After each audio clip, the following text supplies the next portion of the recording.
வருஷத்தை நன்மையால் முடிசூட்டும் தெய்வமே, வற்றாத கிருபைகளால் என்னை என்றும் நடத்திடுமே.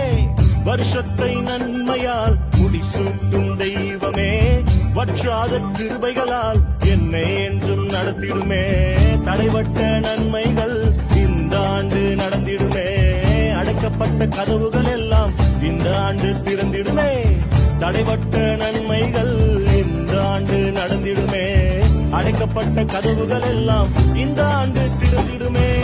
மகிமை மேல் மகிமை என்னை மறுரூபமாக்கும் மகிமை, மகிமை மேல் மகிமை என்னை மறுரூபமாக்கும் மகிமை, எந்த வாழ்வை மாற்றி